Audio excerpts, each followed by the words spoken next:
Another Spoom Storytime reading with yours truly, Spoom. Tyler the ostrich was not a normal ostrich.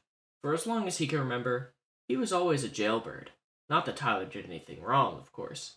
He was simply a war prisoner. He was a lost soul, his dark feathers tarnished with regret. Now he's tattooed with a serial number to keep watch.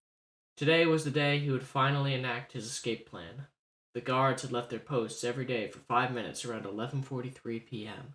For months, he'd been using his ostrich beak to gnaw at some screws in the wall. And now that the guards were off their posts, the wall was weak enough to do a signature Tyler the ostrich kick. The wall exploded and alarms began to blare. He was an ostrich, so he knew he could run faster than these measly guards who only had guns. The guards shoot at Tyler, but he dodges the first bullet and kicks the second one so that it deflects into the third bullet, which kills all 3 guards, chasing him instantly. Tyler picked up one of the guns, and also some sunglasses off the smallest guard's corpse. Then, he continued to run to the exit. Tyler hears some baby crying from a nearby cell. He knew that whine anywhere. It was Diego, no doubt about it. He couldn't just leave his old partner locked up in a prison in the middle of an aggressive country, after all. He and that infant child had been through countless adventures, killed for their families, witnessed the rise and fall of nations, found love, and even started a band focusing on country jazz. Tyler definitely had a new responsibility. He ran to the cell and shot the lock, freeing Diego.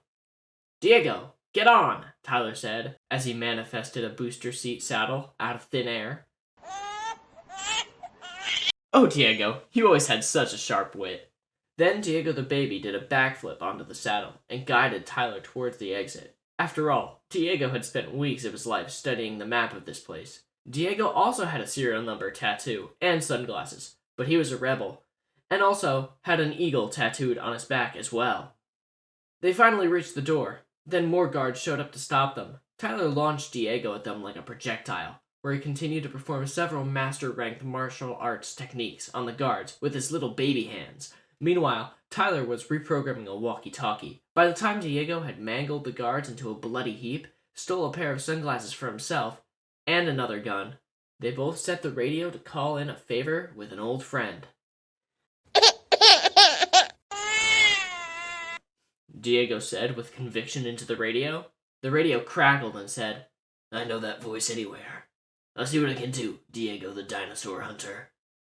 "Wow, I knew that favor would come in handy after our experience in the Cretaceous period," Tyler stated matter-of-factly. Then they high-fived as a helicopter swooped down over the vast ocean they were surrounded by. The helicopter was being piloted by a man in a chicken suit. This was the man they saved from the dinosaurs, Little Ben.